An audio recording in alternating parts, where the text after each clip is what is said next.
So tonight, what we're going to do is we're going to take a look at the restoration of social recreation, camping, and some of the other services that are now available to everyone. We will, like I said, try to stop and take questions along the way, but let's get right into it, Evie, so you can go into the next slide. So you can see that we have this in both English and Spanish for our folks who are primarily Spanish monolingual. I know we have some Chinese speakers on the call tonight as well. But as I was saying, back in 2008 and 2009 is when the system was really starting to be strapped with funding. And DDS and the legislators made a decision to suspend the regional center's authority to fund camping services and associated travel expenses. We were no longer permitted to fund for social recreation activities. And you can see here, except for those activities rendered as community-based day programs. And what that means primarily is those programs that were rendered as day services that served primarily our adult individuals. We also were unable to continue funding non-medical therapies. And that included, our recreation, art, dance, music. Another one that was quite popular was equestrian therapy. I see somebody here put in adaptive swimming lessons. Yeah, those were suspended back in 2009. And if you move to the next slide, you can see now that, we were anticipating this for a couple of years. The last few funding cycles with the state and the governor, a lot of the state advocates, family advocates, regional centers were really advocating for the restoration of this funding. We thought back in 2021 that it was going to happen. Finally, this year, the changes to the law have now restored our authority to fund services. So regional centers now can begin funding social rec activities, camp services, and like I mentioned, some of those non-medical therapies, which include, but believe me, it's not limited to specialized recreation, art, dance, music. Evie, I saw a lot of stuff happening there in the chat. Do we want to address any of those questions right now before we move on? Carmine, one of the questions that you had here was regarding self-determination and if recreational services will be part of the program. That's a very good question, and I'm not surprised to hear that. So this is my particular approach to this, and I've talked to Melinda, our executive director. Self-determination, if you think you want to include a social rec activity, or it could be really part of beneficial to your specific program plan, and you don't have it already included in your budget, what my advice to you would be to call your IPP planning team and ask to have a meeting to meet any unmet needs, because it could be included. We would approach it at Lanterman the same as we would in traditional services. And I'm gonna go through that, because my personal feeling and our approach is that funding of these services should be just like funding any other services. It's going to be part of your IPP planning process. So even if you've moved from traditional services to self-determination, you still have an IPP planning process. And if you haven't had that service already included in your budget, the best thing to do is to call for an IPP planning meeting with your team and address these services as an unmet need. Any other questions there, Rose, that we should address now before moving on? I think that some things are just specific in terms of types of therapy. So maybe we should go on, and some of the questions will be answered shortly within the presentation. Okay. We'll address them at the end. Thank you.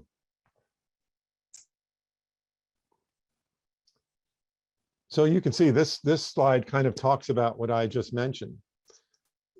for all services funded by the regional center, it should be part of your IPP planning process.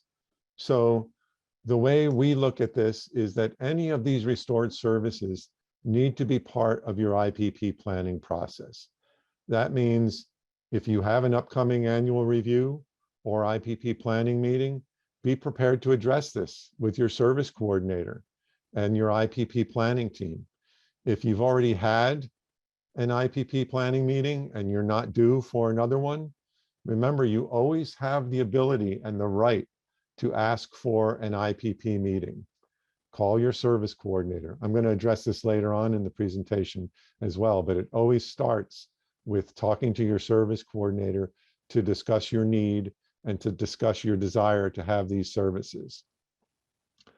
One thing that didn't change with the restoration of these services is the W&I code, the Welfare and Institutions Code, which is the Lanterman Act, part of the Lanterman Act.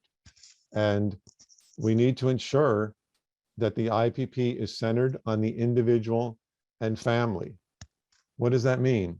It means that we should be, as a regional center, taking into account the needs and preferences of that individual and family. So we're going to look at these services and see how it fits the overall picture of how we're supporting that family and how we're supporting that individual. Part of what we look at as well, and I don't want to get too sidetracked here, but this is a big thing, right? With Lanterman and with the whole developmental disability services and moving toward what we call the home and community-based services new rules, right? That our services should promote community integration. We shouldn't be funding services that lead toward more segregation. So we're going to be looking at these services and seeing if they really promote independent, productive, and excuse me for this term, but more normalized lives. What we're hoping that we can do with our services and hoping that these social rec type services will be able to give to the folks we serve is more opportunity to have integration within their community. I kind of believe that when we stopped being able to fund these services, that our system essentially moved to funding segregation. Now we have this opportunity to start funding these services again. And this is, I think, especially valuable for the younger folks that we support. We can really support them in community-based integrated settings. One thing, and the next slide is going to cover this a little bit more, that didn't go away is that the regional centers are tasked with a cost-effective use of public resources. So by all accounts, we're going to be asking, and when you're requesting these services, a part of the discussion might be like, what's the most cost-effective way to provide these services to the individual and the family? We can move to the next slide. Thank you, Evie. So this goes along with what I was just saying, right? The restoration of these suspended services did not eliminate other responsibilities that we and the family and our community has when we're developing the IPP. We are tasked as a regional center to utilize generic services and supports when appropriate. We're tasked with utilizing all other possible sources of funding.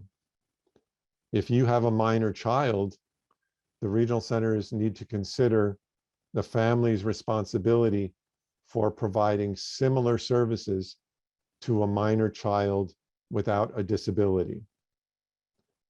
Now, what do I mean when I say utilization of generic services and supports when appropriate? One of the big things that, if you've been around in this system for a while, you know that we would ask people to, if they're utilizing IHSS support, if they've tapped into SSI. So those are big examples of generic services and supports that are available to most of the people that are served in the regional center system. But when we're looking at social rec programs, a generic service and support could be your local community center, your Parks and Rec department. It could be the YMCA. Another term that you'll hear me use tonight, and you might hear other people use, is that, well, that program is usual and customary. And to me, that means, well, that means that program is available to anyone, right? It's available to anyone in the community, whether or not you have a developmental disability, you could tap into using that program. So we're going to look at those usual and customary programs as a way to access services and a way to provide supports to the people that receive Lanterman Regional Center services. Just a reminder, because I know people have been joining in, to please stay muted during the presentation. We will try to stop along the way and address questions. Carmine, this is Yeah. Rose. Hi, Rose. There's a question specifically about the generic resources that you're talking about right now. Okay. The question is, can you define generic resources defined by the Lanterman Act? It needs further clarification. Okay, well, a generic service and support would be a service that would be available to you outside of regional center funding. And I gave a couple examples already. So for example, in-home support services is a support that's available to many individuals served by the regional center that is not funded through our purchase of service dollars, but is available as a generic service to most of the people we support. So is SSI. In terms of social rec programs, I'm referring to generic services as those community services that are available to anyone. That's not something that is typically funded through the regional center, but could be available, like I said, at your local Parks and Rec department.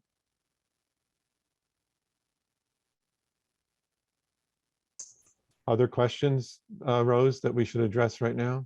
Sure. There's a couple regarding respite, and I think that you'll probably be addressing that shortly. I don't know if you want to wait for those.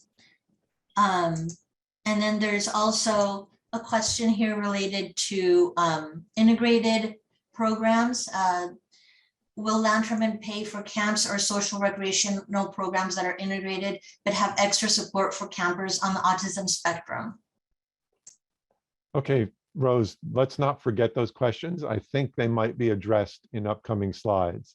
But if the folks who have those questions, if we didn't answer them, we can come back to them later on.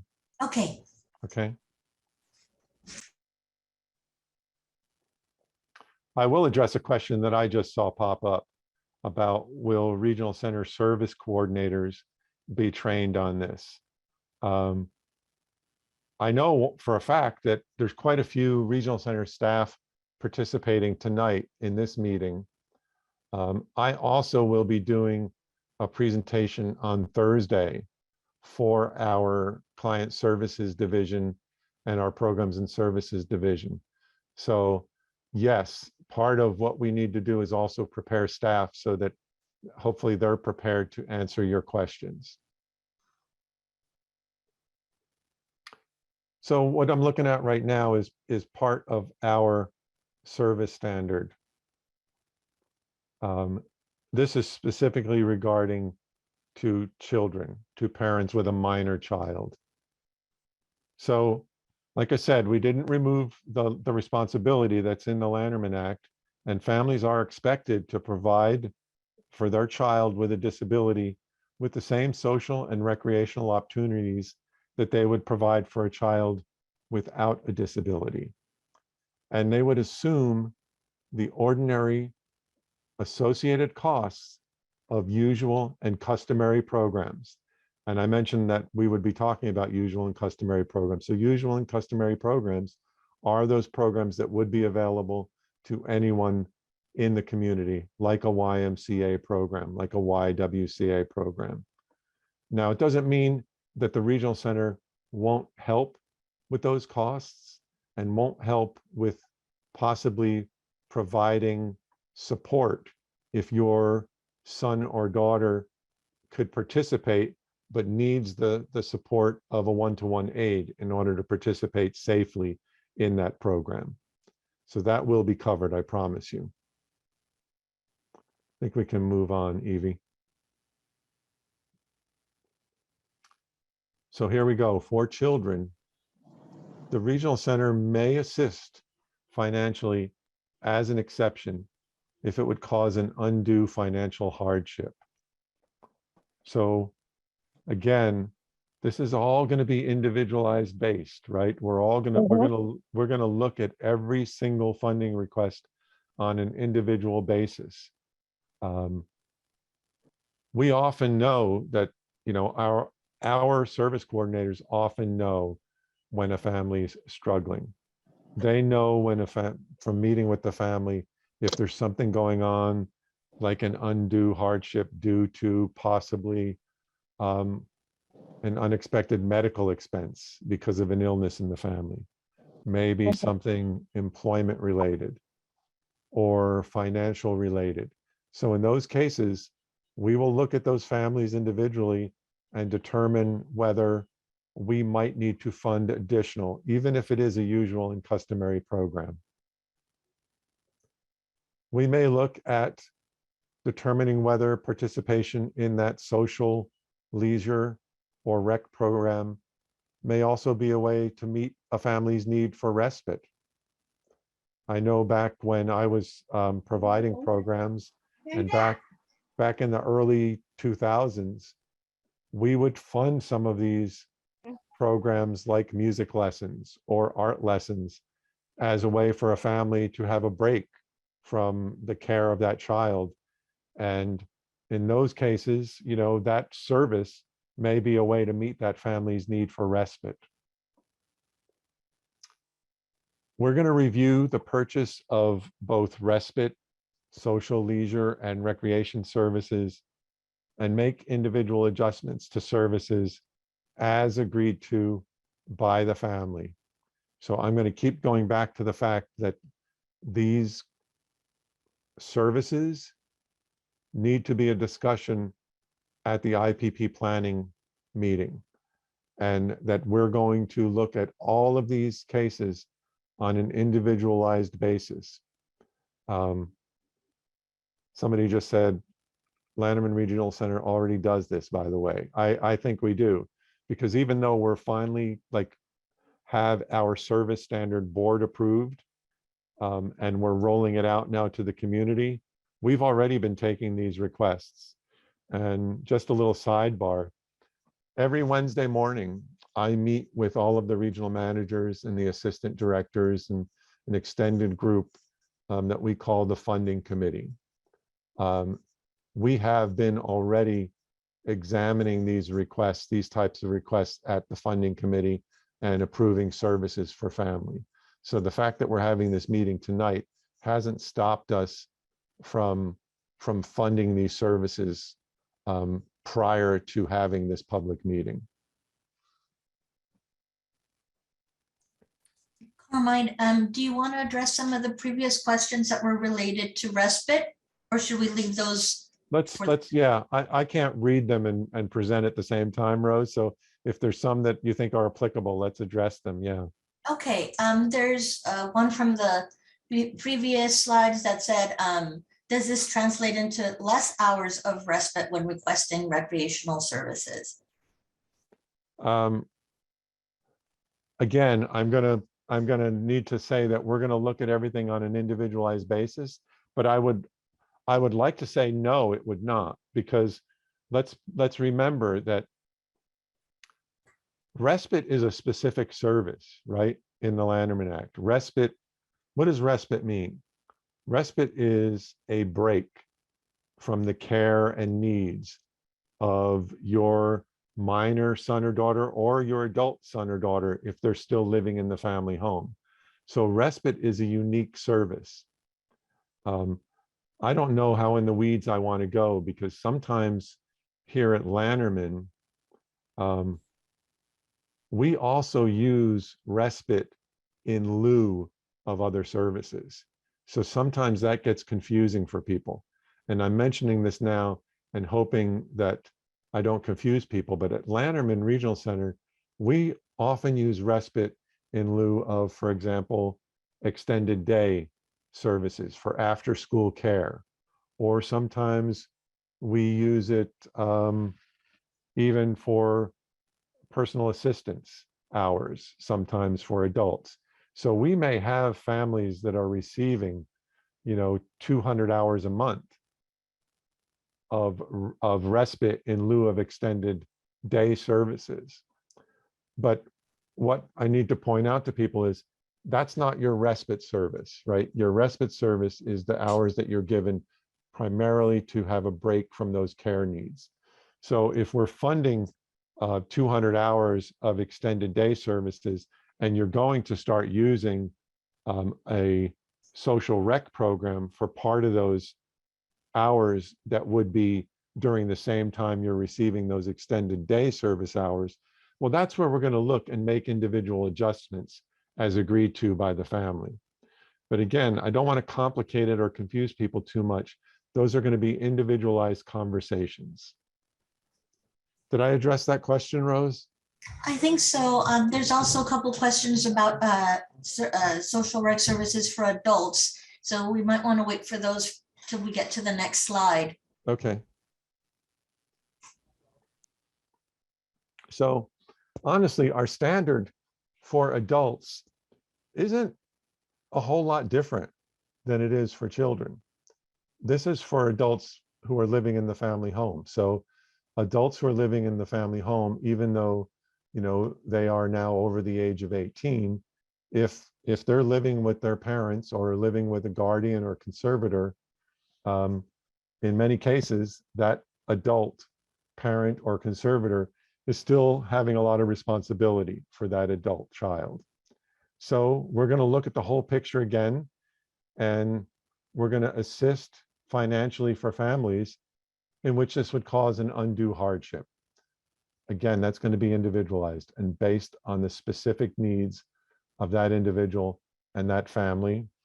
We're going to look at the review of both respite, social, leisure, and recreation services, and make adjustments to services as agreed to by the individual. An example of that might be, back when we were able to fund these services, even for adults, we would occasionally fund for a camp program, like, for example, like a Camp Pivika, which was run by Ability First, which served adults.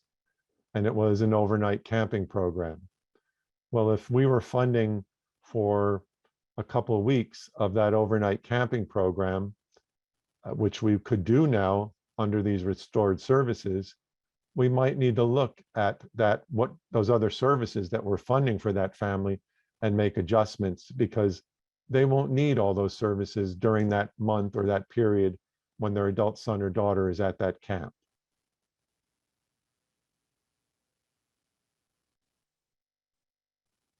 Any other questions you feel we need to adjust right now? This is an interesting one. Can you hear me, Carmine? Yes, I can. There's a question here that says, can I get the services regardless of whether I live at a group home? Regardless of whether you live at a group home, yes, you can. What I'm talking about right now is specifically for adults living in the family home. And we also have a slide on adults living independently. So read the question again, Rose. I want to make sure I'm addressing it correctly. Sure. It says, can I get services regardless of whether I live at a group home? Right.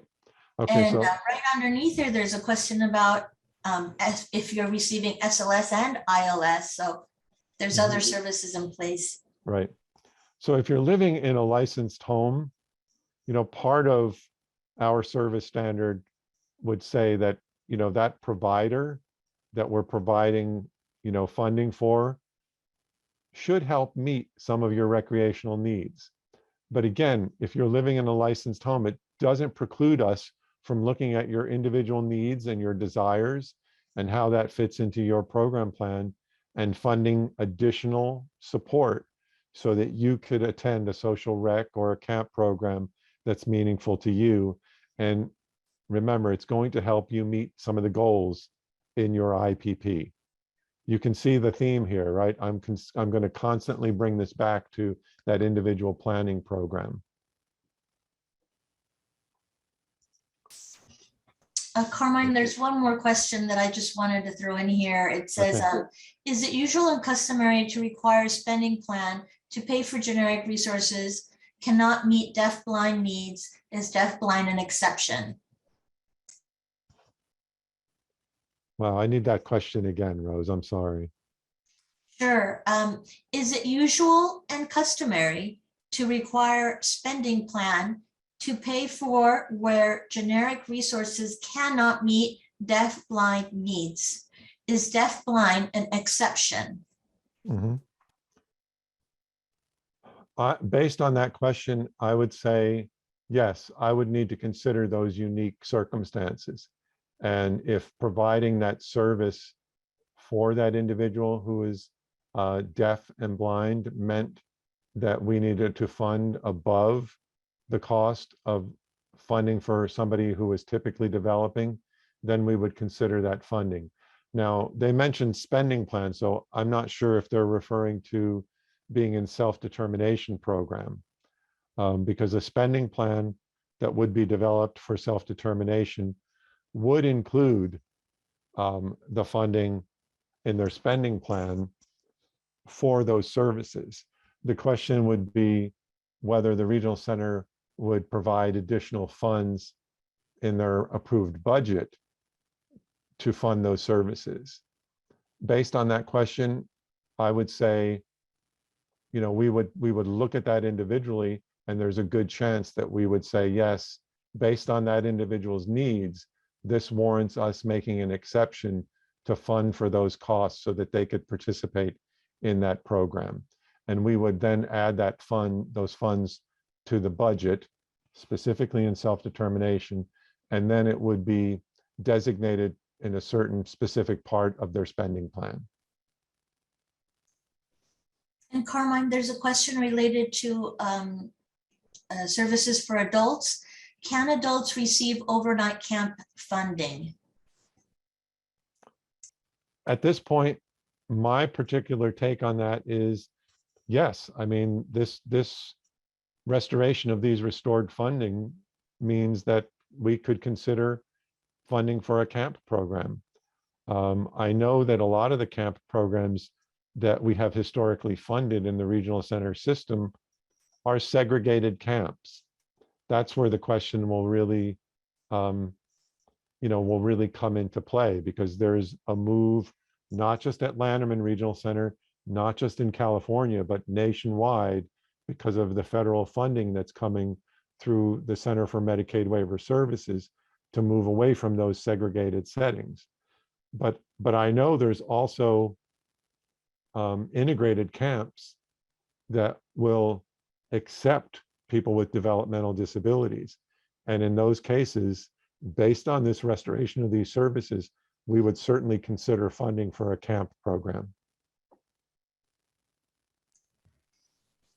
There's a couple more questions regarding specific funding sources, like the school district and defining undue financial hardship. So we might want to wait till the end to address those. You might be talking about it in the next slides. So we might want to go on. Okay. So this is specifically part of the standard that regarding adults living independently. So you can see here that adults living independently may be expected to contribute using some of their own funds. Now, we say may, because there are some adults who are living independently who are employed and earning a good income. I would say that's a small minority of folks served by the regional center system, but there may be folks who fit into that category who have their own funds and can take care of their own social rec needs. But in many cases, for adults living independently, I know the majority of folks that we support at Lanterman Regional Center who are living independently are barely getting by because they're living basically on their SSI benefits, their cash benefits from SSI, and in many cases have very little funds left over for social recreation programs. So those are the ones that we would look at to fund as an exception to fund financially, because it would be an undue hardship on them to need to take on the burden of that cost. We can move to the next slide. And I think this will address some of the questions that I saw pop up in the chat, but didn't get a real close look at. So in all cases, this would be whether you're an adult, whether you're a child, whether you're living independently, whether you're supported in a licensed setting. If you are in a program that we would consider usual and customary and inclusive social rec program, we may provide support that could include training of that support staff at that location, the staff that would be providing the social or recreational activity, so that they were prepared to really support an individual with a developmental disability. We frequently, and I will tell you that at Lanterman Regional Center, we've been doing this even prior to these services being restored. If somebody was funding for a program, but in order to participate, that child or adult needed additional support staff in order to safely participate in the program, we would fund for that additional support staff. This next bullet point is very similar, right? We would fund for a companion for the individual to safely participate in the activity.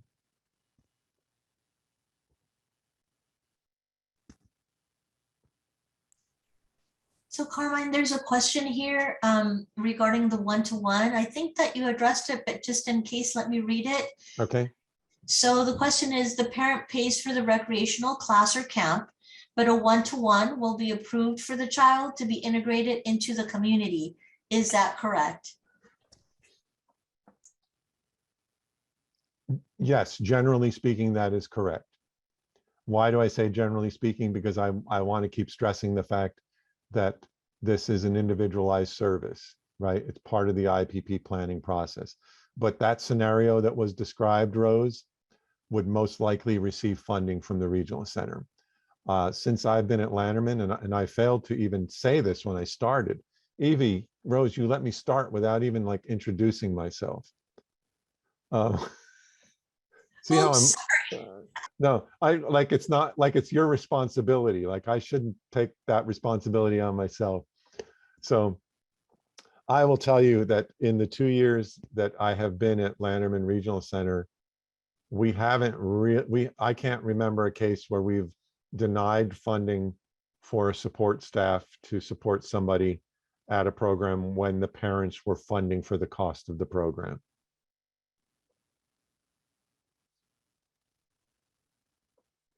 So now I see I'm still forgetting to introduce myself.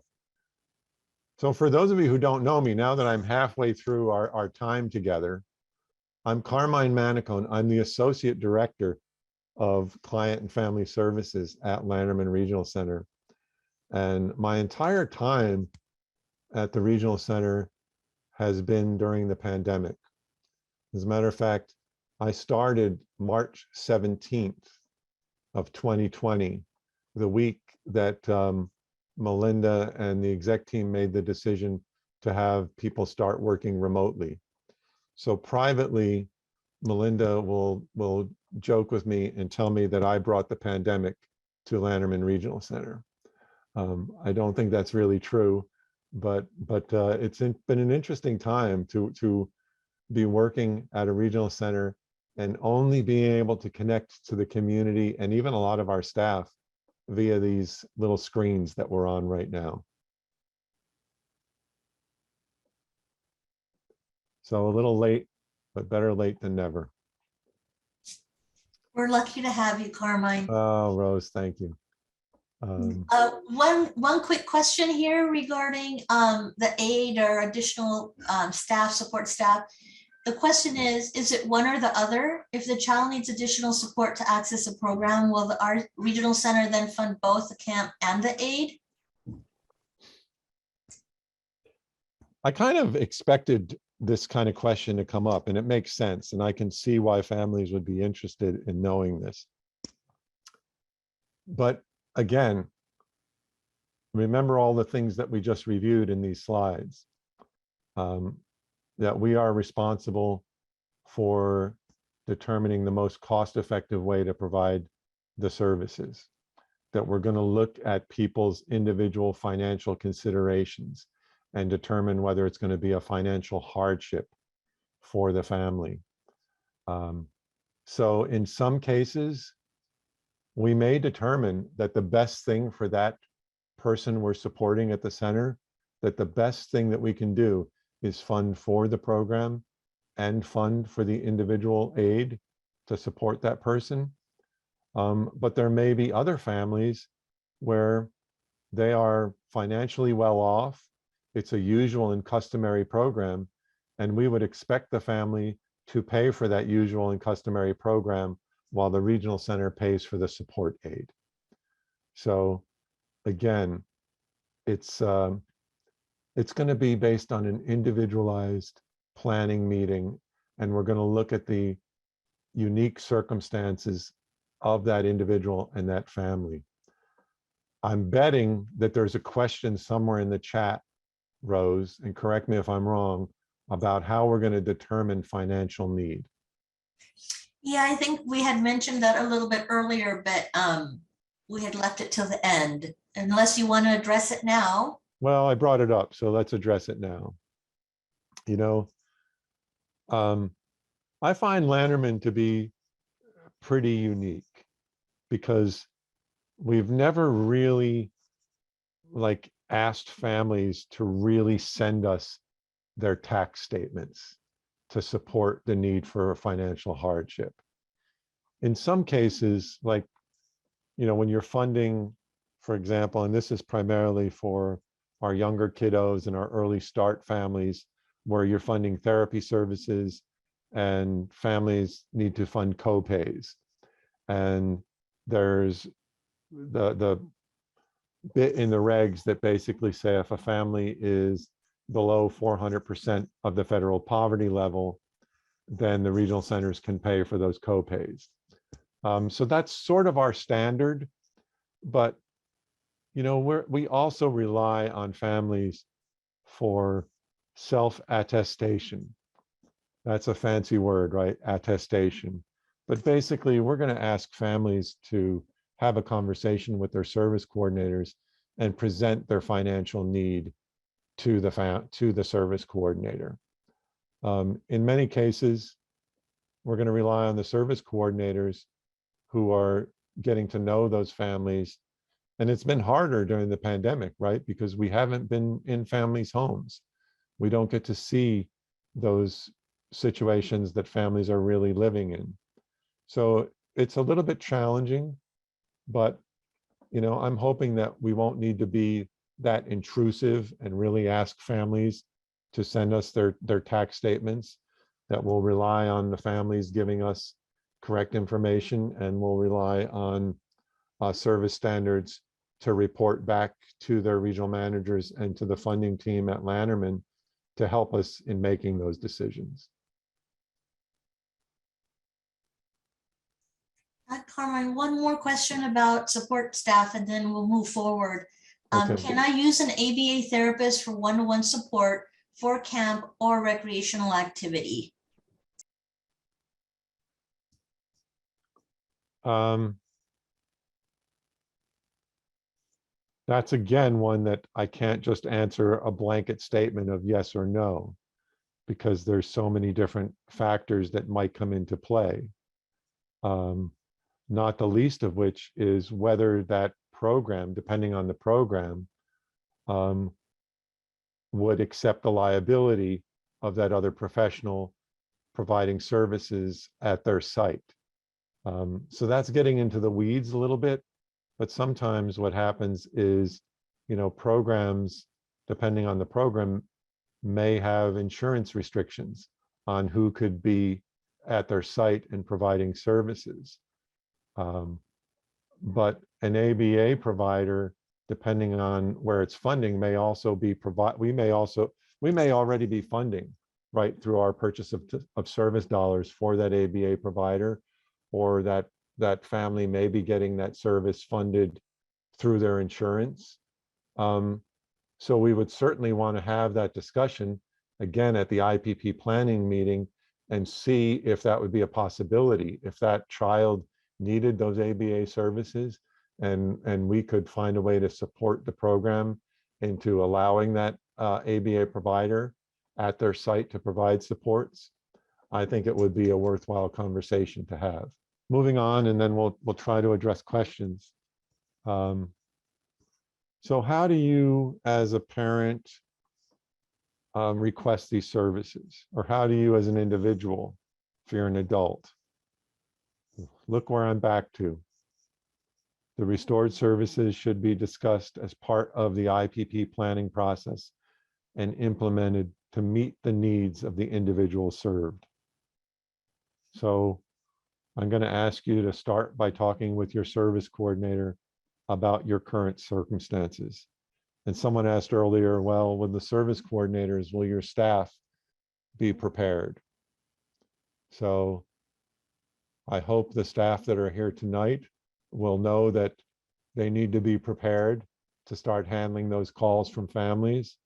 I will be addressing this, like I said, with all of our client services division on Thursday morning, so that they know that they should be discussing this with families when they're meeting for their annual reviews or their IPPs. You should be prepared to discuss, how do these services really meet you, your needs, or your child's individual needs?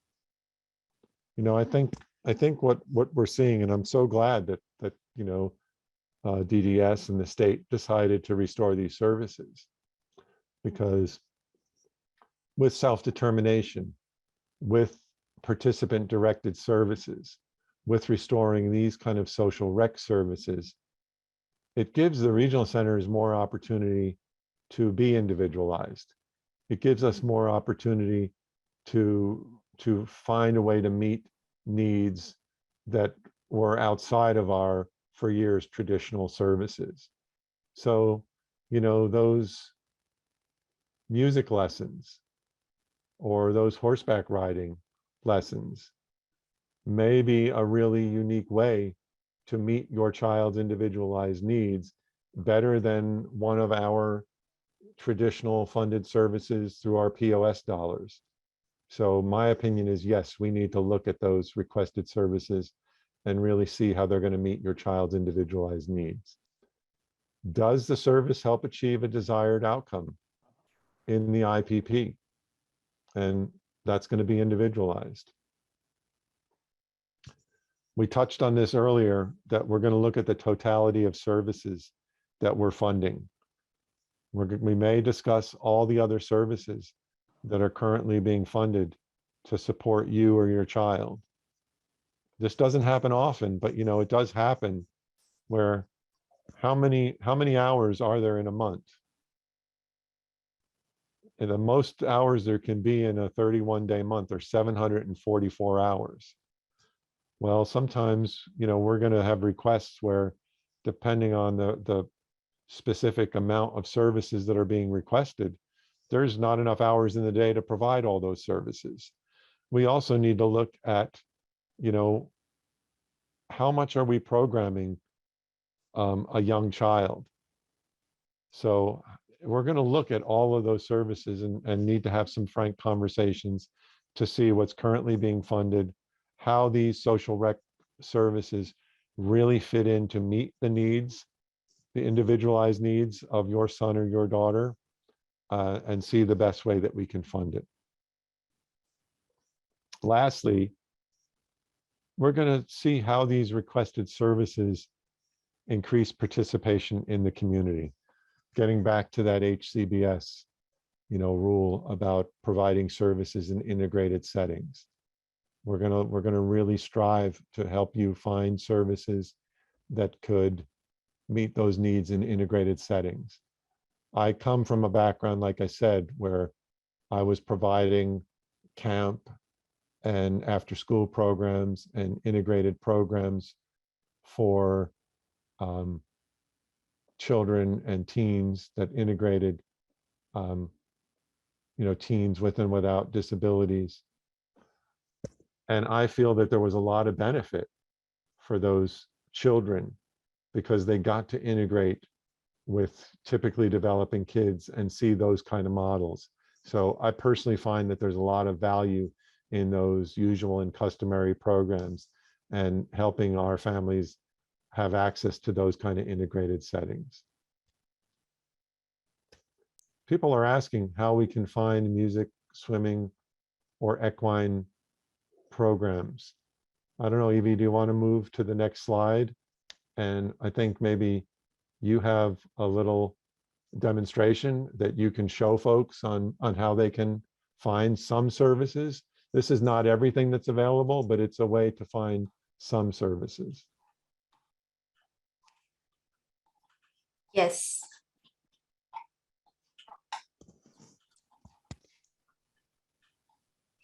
Please allow me to share my screen.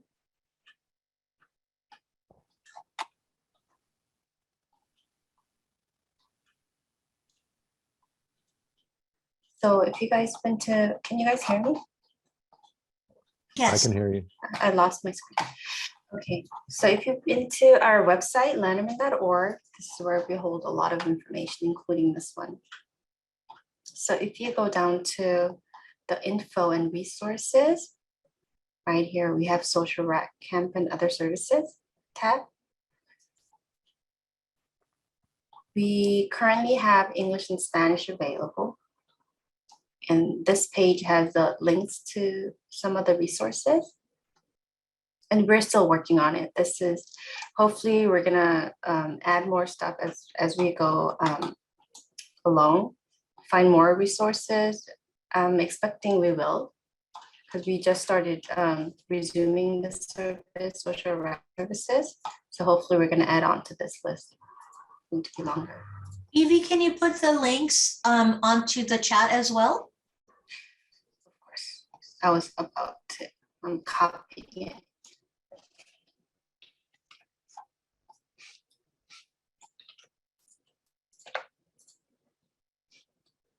That's that one. So this page has the list, and this is for the summer camps.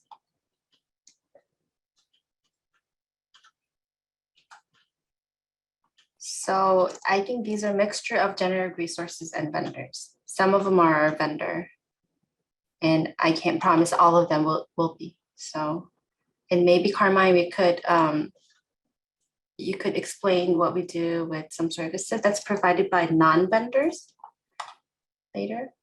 Yes, I will be happy to. Yes, actually, a lot of parents asked for the morning Okay. session. And I And just I saw, want I just to- saw a question about that. Okay.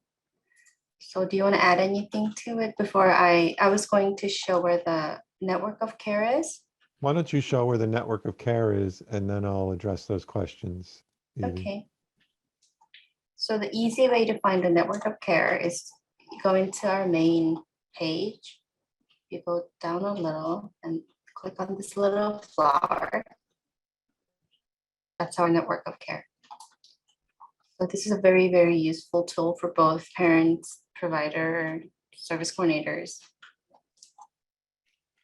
Let's look for our swimming services or swim lessons. Around your zip code. So here's your map. Maybe you could find what's closer to your home. You could broaden out. You could, if maybe you're willing to go 50 miles or 1 mile, and you get the list.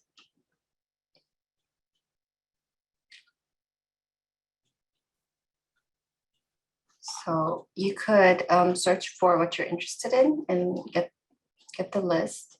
Not all of them are our vendor, so not all of them have our vendor code. So this is how you use it. Anything else on the website or network of care? Will you be putting the link for the network of care as well on the chat? Or just our Yes. Latterman homepage, maybe? Yeah, you could easily access it from our webpage, but here's a direct link. And also I'll be sharing the PDF of our PowerPoint that's used tonight, and that file will have these links as well. Thank you, Evie. So I saw a couple questions, and I think this is what you were alluding to, Evie. If yeah, if a program is vendored with the regional center, we could easily, if we agree, right, through that IPP planning process that we're going to fund this service, we could easily fund it through a POS, a purchase of service, which means the regional center will pay the provider directly. But I think I saw a couple questions like how do we pay for a program that's not vendored with the regional center? So one thing, first of all, is if a program's not vendored by the regional center and they're agreeable to becoming vendored with the regional center, we would work with our community services department to see if we could get that program vendored. That's not always going to be possible. We do have a mechanism now called a financial management service, FMS.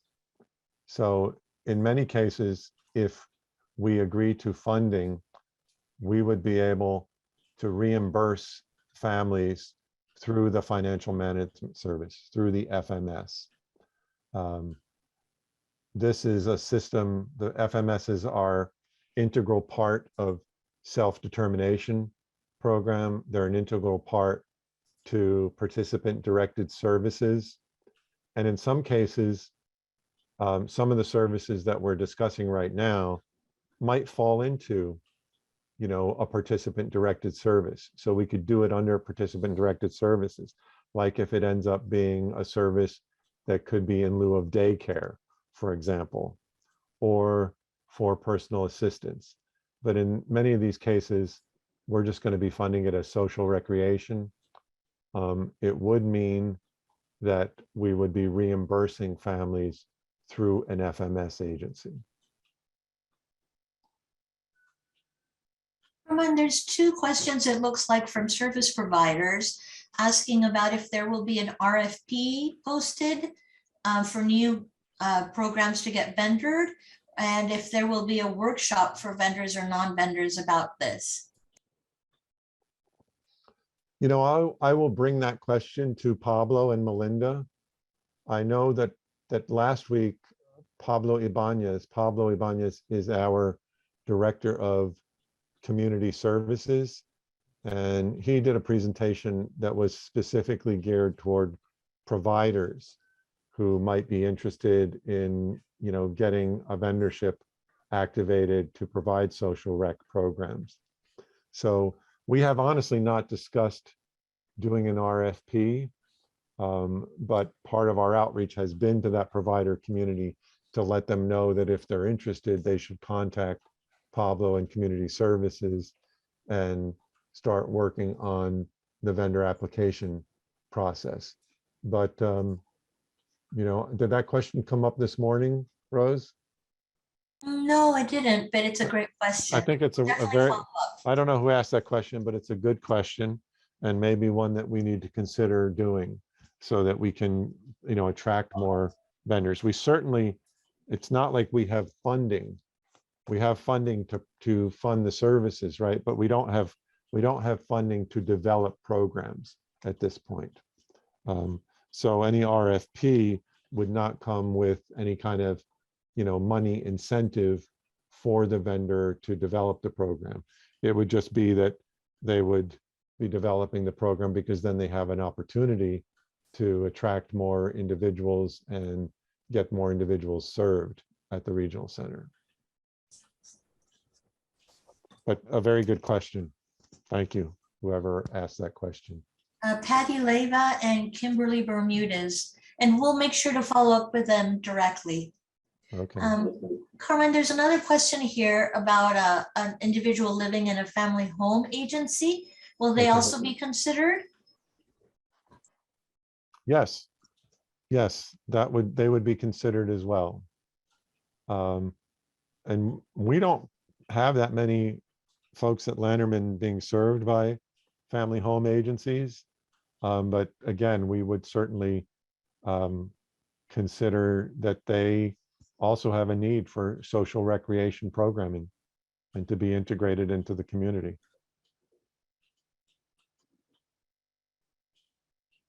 Carmine, there was a question about COVID and CDC guidelines. How can a parent confirm that they meet the guidelines for these programs? Another good question. So Pablo and our community services department have been working for 2 years now on getting our service providers to develop COVID protocols. I know that certainly our residential providers have moved quickly and developed COVID protocols, but you as a family member, you have a right to ask anybody that you're considering going to for services, to ask them what their COVID protocols are and how they are addressing with keeping your son or daughter safe while they're participating in your program. If you're not comfortable, ask your service coordinator. We may, depending on the program, we may already have their COVID protocols, on file in community services. But certainly it's a question that I believe is worth asking. And I know that,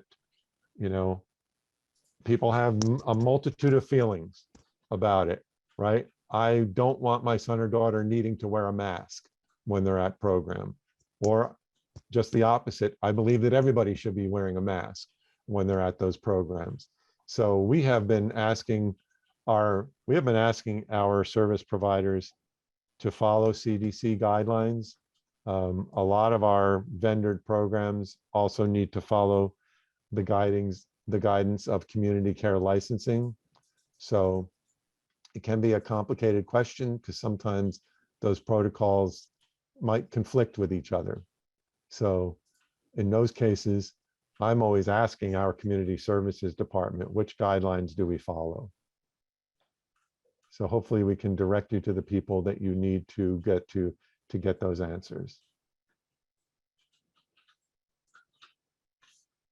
There's a question from a while back here regarding when will the restoration of services go into effect and will there be more vendors added?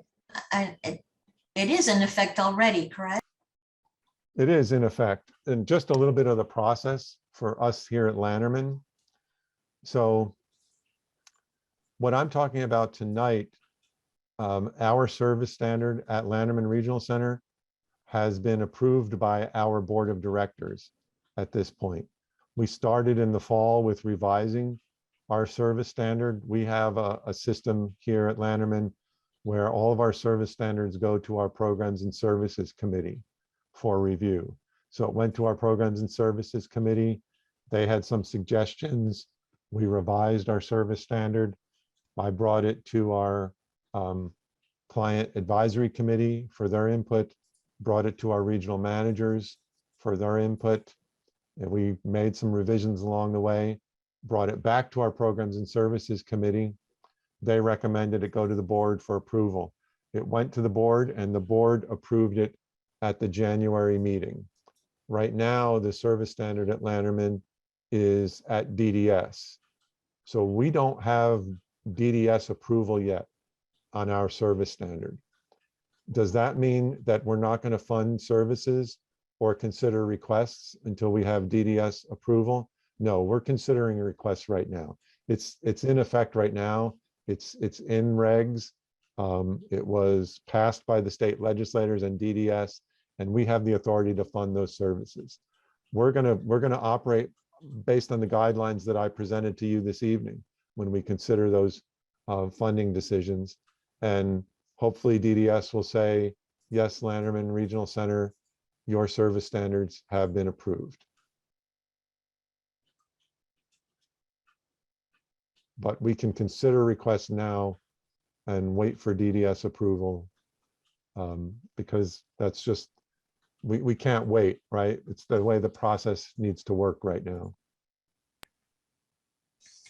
Carmine, there's one question here that we missed. It was about Medicaid waiver and if these services count towards Medicaid waiver like respite services do.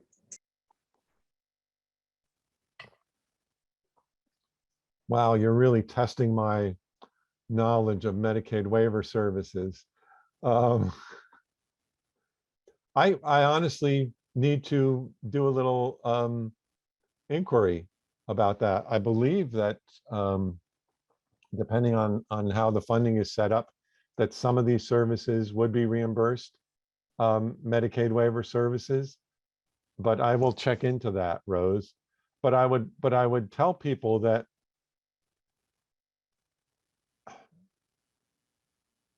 it's not gonna affect how we approach the decision on whether we should fund those services or not. And if it's a service that we determine is needed, we're gonna put the funding in place.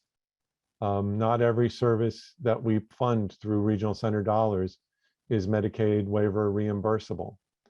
It is nice that we can get those dollars reimbursed to the state, because you may have heard this before, and I may be being redundant with you, but if you didn't know, our system, about 40 to 45%, depending on who you're talking to, about 40 to 45% of our budget for developmental services in this state is reimbursed through federal Medicaid waiver dollars. So it's a substantial amount of money. And that's why we do want to provide Medicaid waiver reimbursable services. But it shouldn't impact a decision on whether we agree to fund to a service or not if it supports your son or daughter. Carmine, I think that we have someone who's had their hand up for a while. Okay. The person's name is Heather Jones. Are you still there, Heather? I am. I just wanted to clarify my question about the Medi-Cal waiver. So I utilized the respite care services in order to qualify my son for the Medi-Cal waiver. Mm-hmm. Right now, getting someone, we don't have any family here in California, so we have to utilize the company to provide someone to come in for services, and it's very hard to find someone. So we actually haven't had anyone come to the house to provide respite because we can't find anyone. So I was hoping to maybe utilize these services in order for us to qualify for Medi-Cal waiver, like saying, right, if we sign Sam up for music therapy, then that can qualify us for the Medi-Cal waiver. Mm-hmm. I don't want to go out on a limb and tell you wrong information, Heather. I feel like I should have been more prepared for this question. Can you make sure you put your contact information in the chat? Absolutely. And Rose or Evie will make sure to make note of it and get it to me. I would think that if we fund a service as respite, that it would qualify as a billable waiver service and allow you to keep your I'm assuming you got your Medi-Cal through institutional deeming. Yes, that's correct. Yeah, that it would allow you to keep your Medi-Cal. I do recall that camp was a billable service back when we were able to fund camp. So somebody's laughing at me. I'm not even that funny tonight. Sorry, it's my son. That's okay. He's reading a book and laughing. I like to be humorous, but so I think there's probably a way to do it creatively, but let me make sure I'm right, and we'll follow up with you. Okay, great. Thank you so much. You're welcome. Carmine, Rose, I saw at least one question from staff. So I don't. What I want to just say is that those specific questions to staff, I'll try to address at Thursday's division meeting instead of addressing them here with the community, unless they're applicable for everyone to hear. I think we covered most of the questions here on the chat. Okay. Wow. I see two hands up now. No particular order. Lenore, did you want to go ahead and ask your question? Sorry, I had to be away for 10 minutes, so if you covered it, I apologize. My question was for parents who are contemplating making the move to self-determination. Would it be easier to secure these recreational services through the traditional model first so that it is part of an existing budget to transfer it to the self-determination program, or it doesn't really matter in which order you do it? In my opinion, Nanor, it shouldn't matter in what order you do it. We're And gonna practically, in No. practicality? in No. practicality, because we're gonna assess the need the same way and assess whether it meets the IPP goals for your son or your daughter.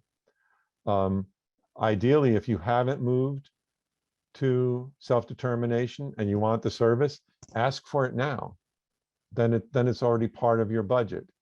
If you're having those budget discussions with our team at Lanterman and you haven't secured the funding yet, address it as an unmet need. It's not part of your current 12-month expenditure, but you see it as an unmet need, and then you can have this conversation as you begin your transition to self-determination. I did mention this earlier, Nana, if you're already in self-determination and your budget doesn't include these services, you have every right to call your planning team together and have a meeting, an IPP meeting, to discuss an unmet need, so that if we determine it's appropriate, that money can be added to the budget for self-determination. So it can work on a multitude of levels. But if you need the service now and you're not in SDP, ask for it now. Thank you. The next question is from Susan Ustaris. Yes, hi, good evening. I just wanted to ask, because my son, he's still in the traditional system and he just got evaluated for the gym because he's overweight and he qualified for it. But he also seems to like listening to music in the computer and dancing inappropriately. So I just wanted to know, can I ask the same time gym and music evaluation, or it has to be one at a time? The guidelines don't restrict us to looking at just one service, Susan. So I'm gonna sound like a broken record. We're gonna look at the whole picture. Okay. And see if it's appropriate to fund both, or see, how old is you said He's son? 26. Oh, okay, so he's an adult. So, Yes. So that's a case where, he's not a minor child where there would be what we consider parental responsibility. No. So we're going to look at all of the services that we're providing to him, all of the services that are available, and what might be available through a usual and customary program that would be the most cost-effective way of providing that service. Okay, thank you so much. But without knowing all of the details, I couldn't say, yes, we'll fund both, or no, to one and yes to the other. We would need to consider both. Now, obviously, if somebody's coming to us and they want, social rec programs 24/7 and there's not enough hours in the day, then we're gonna need to have a candid conversation and say, what's the most appropriate? What really works to meet your son or daughter's needs and fulfill his IPP goals? Okay, thank you so much. You're welcome. Stephanie Brown has her hand up, I see, and I don't know if we've addressed Stephanie's question. Yes, can you hear me, please? I can hear you, Stephanie. Oh, super. Okay. So I'm not certain if it was covered or not, but I wanted to pose the question. In regards to social rec funding, would those fundings happen for virtual programs? I realize that we are in the stages of pandemic where a lot of programs are being offered virtually. And so I'm just curious to know, would Regional Center fund virtual social rec programs? I think, DDS has made it clear to the regional centers that we need to look at ways to meet individual needs. DDS itself came up with alternative services last year for non-residential programs, right, as a way to kind of serve people during the pandemic. So I'm giving you a long preamble to say, yeah, we would need to consider that, Stephanie. And again, we're going to go back to how does that virtual program meet the needs of your son or daughter? How does it fit into the IPP planning goals? But we have the ability to fund a program that meets virtually, and we already have done it. I know we've already said yes to some of that funding, and we have a social program that's facilitated through Easter Seals for a lot of our adults who we serve, that has been virtual since the pandemic started. So we're already doing it, and we would consider it. Carmine, there's a question regarding early start services and if this is available for the babies 0 to 3. Well, in a sense, I mean, we fund preschool, integrated preschool programs for kiddos 0 to 3 already. So that's an integrated program that provides a social outlet. Do I have any? These are good questions. See, and this is one because I'm not that involved. I'm not an expert on early start services. It may be that if that early start kiddo is already what we call status 2, that means they've already been made eligible for ongoing Lanterman services, that we would consider funding it, but we would definitely consider funding an integrated preschool program, which provides a social opportunity for an early start kiddo. I see your hand. Lourdes, did you have a question? Yes, so I actually read directives and it does say that it's including educational services for children 3 to 17. Right. How come that's not being addressed on the Zoom meeting? Because that will open the doors for us, for the families who have children who are below grade level 2, 3, 4, 5 years, and they could have the services, so they could go to Kumo or they could have tutors. So kids, not regardless of their disability, have the ability to know money, be able to have independent in the future, even if their grade level is below a 12th grade level, but the capacity to use money, to understand budgets, to understand the process of purchasing. If they don't have the basic fundamental educational skills, how are we going to be, actually working on ignoring that big part that has been open and it has not been mentioned at all, and we're on over 50 minutes of this Zoom meeting? So you bring up a good point, Lourdes, and I think from our perspective, what our community was primarily interested in, which is why we focused this conversation on social rec and those non-medical therapies, because that seemed to be the primary interest of our community. I will tell you that those educational services that you are referring to, we would again consider them the same way that I have been talking about most of this conversation, that we would look at the whole picture. With educational services, we do need to look at generic funding resources, right? So depending on the age of that individual, who's the most responsible, what's the most responsible provider for school and educational related services? It's your school districts. So we would need to see what services are available through the school district and then see if it's not meeting your child's need, if we would fund it. If you have an older adult child, or if you're an adult and you're asking for those kind of services,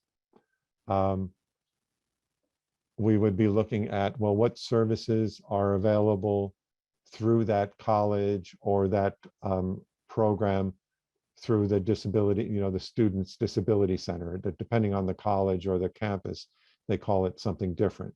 But we would need to be exploring all of those generic services also that are available to provide educational resources, because we remain the payer of last resort, and we do require that people explore all of those options before we would fund that service. So it could be that we would make an agreement that yes, this is not available anywhere else. It's not going to be able to be funded through the school district. It is going to serve an essential need for your son or daughter, so we should consider funding it. As far as I'm aware, let's say Los Angeles City College, which is the closest community college, along with LA Trade Tech, their Office of Special Services is generally where our loved ones end up going to receive services within the community college. They have 3 tutors for our loved ones. And we have an average of hundreds of people students with disabilities who continue to higher level education, such as a degree.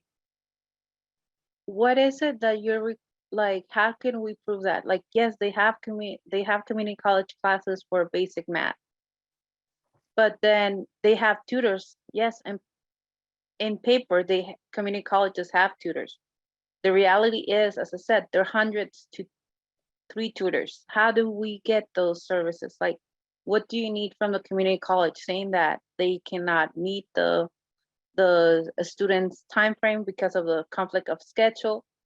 We need to know what it's gonna take so our loved ones can be empowered and live their full potential life regardless of disability, because everybody's gonna tell me there are hundreds of nonprofits.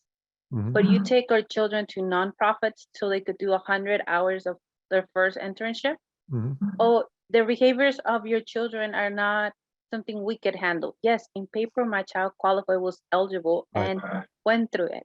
But then they end up dropping my child, and that's another rejection. That is more trauma, where if we have clear communication, we know who we're servicing. And yes, I want my child integrated into this nonprofit. The nonprofit is able to allow my child to have the one-on-one, then this whole thing could happen and blossom. But so again and again, it's just like, we need to have failure and trauma before we could ask for services. And that is something we need to address and put into the guidelines. It's creating so much trauma that at the end of the day, our children are going through a lot of mental health issues. And we have to put that into the policy. It is not as simple as if there's a generic resource. No, if there's a generic resource that is able to accept our children and their barriers, and then what can it be together? Let's make a team effort, not a drive the parent to exhaustion effort where we're tired and we're having children having meltdown at home and parents going bunkers with it. Right. So I don't disagree with what you said. And I certainly don't want to drive a parent to be bonkers because of needing to jump through hoops. I will share, Lourdes, in the case that you just described, where you're talking about that kind of community college program or the local college, that we actually have services that we fund to support people to successfully navigate and support them while they're in college. We have community integration programs that assist. We have several programs. I don't want to just name individual programs, but if you want to follow up with your individual needs with me or through your service coordinator, we can have a discussion to see if one of those vendors that we're already working with can provide those supports. Or we could also talk about a program that's been available for several years through the regional centers, which is called tailored services, which quite honestly, we used more at the previous center that I worked at than we do here at Lanterman. But there are vendored services that we could use to support young adults in those college settings to successfully navigate the campus and integrate into the campus life. Can you consider like once in a while, like come and sit down and like talk to us, to the parents, to the people who are here, like what are the services? It always feels like there's a secret menu. Okay. And we're finding out when we come to those meetings, what are the compliments? Like, because we hear something from the service coordinator and it's like barely what families need. Mhm. When like we talk to managers and supervisors, directors, things open up, and it Mhm. shouldn't be like the squeaky wheel gets the oil. It should be like what the client needs and what is the standard where it makes sense to our loved ones without creating trauma, because that's at the end of the day, the majority of a large part of the clients are living with a lot of trauma because of the rejections, because of the minimum services given to them. And that's a big reality for a lot of families. Okay, thank you. And some parents are sending me direct messages and some of them kind of overlap. So parents are asking if their service coordinators will have the same types of information if they were to call him or her, ask more specific questions about this issue. Part of what I'm hoping we can do, Evie, and everyone, is how I can have an extended conversation with our service coordinators on Thursday morning. I'm going to basically kind of review this same presentation with our service coordinators, and there will be a little bit of addition on what they need to know to be prepared for those conversations. So, training staff and having them prepared is an ongoing challenge. It's been, and I'm not trying to make excuses because we try to get information out to our staff. It's been an ongoing challenge, especially while we've been working during the pandemic. The regional center and a lot of our service providers have also been hit, just like the entire country has been hit, with people resigning and people moving on to other jobs. So we have a lot of staff who are new. We've hired, I know at the last division meeting in January, I introduced 14 new staff at that meeting. That was the last meeting we had was in November. So from November to January, 2 months, we had 14 new staff in client services. So preparing them and getting them onboarded and getting them ready to have these discussions with parents, it's a challenge. And I'm hoping that I can answer all their questions on Thursday.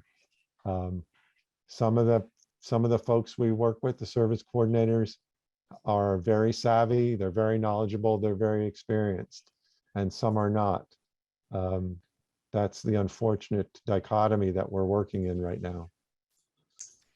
And some parents are asking about the timeline. What's going to be the average timeline since you request a service and then the service will be provided? Well, the timeline is actually written in W&I code, right? If you request a service from your service coordinator, I believe we have 15 days to make a decision on that funding.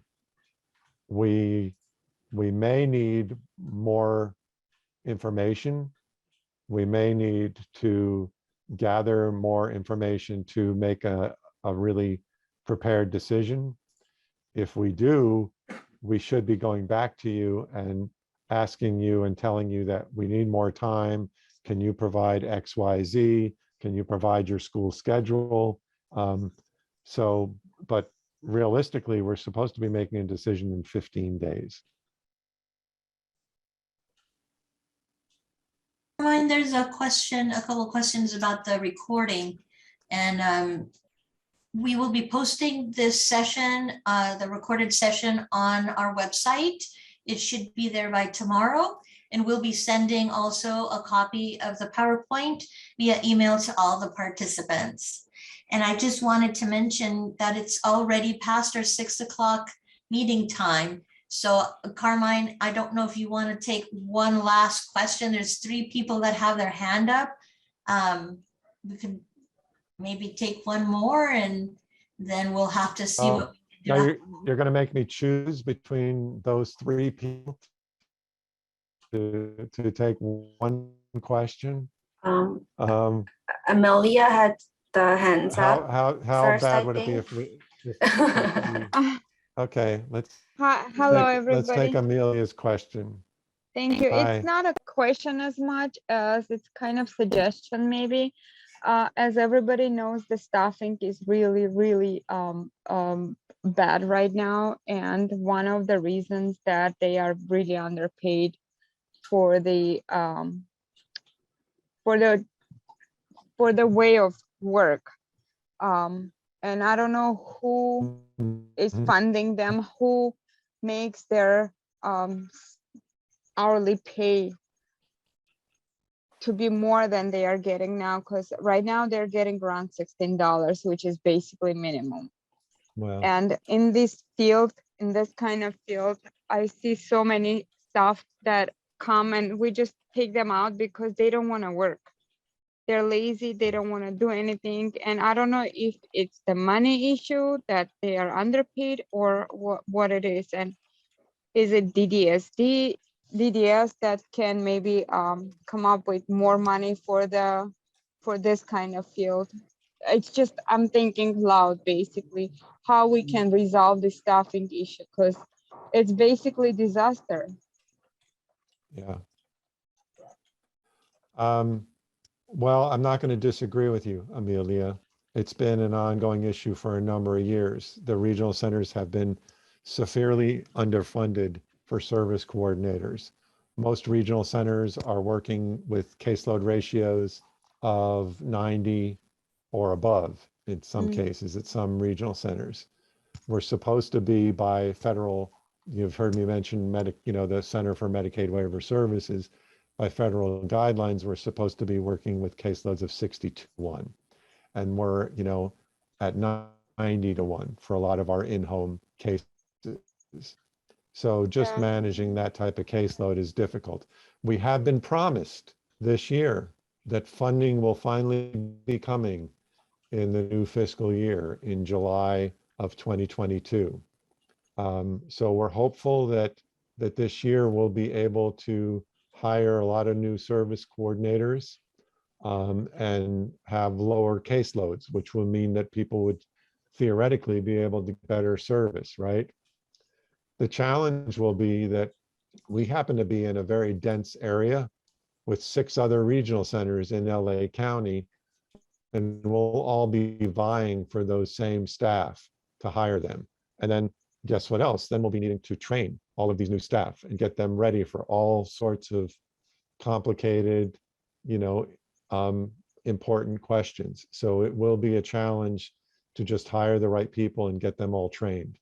The other thing, and not to go again too much into the weeds, is that we're funded on this antiquated core staffing formula, which gives us well below what we're even paying for service coordinators. So yes, it's been an issue. Looking like finally this coming fiscal year, there will be some relief for the regional centers. Thank you very much. I think we need to wrap up. I know if there are any questions that we couldn't cover today, please feel free to email me or KYC Help Desk. We're going to try our best to answer them. I'm going to forward the questions to Carmine. So yes, I'm sorry if we didn't get to all of your questions. We will we'll work with Evie and Rose and try to follow up. I just want to thank all of your questions, even the difficult ones, because they are ones that we need to address. I know that I started as a service provider, like I said, providing integrated services.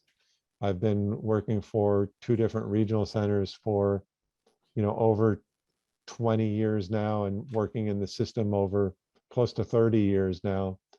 And I don't believe any of us got involved. I certainly didn't get involved in working in this system to not provide supports to families who need supports. So I know we're not always successful. I know we make mistakes and that at times we don't hit the mark, but I'm glad to be at a center that I feel is open to listening and hearing from the community and trying to be responsive to improving and finding ways to meet people's needs. So please put your questions there and we'll try to follow up to the best of our ability to address your questions. It was a pleasure spending a couple of hours with you.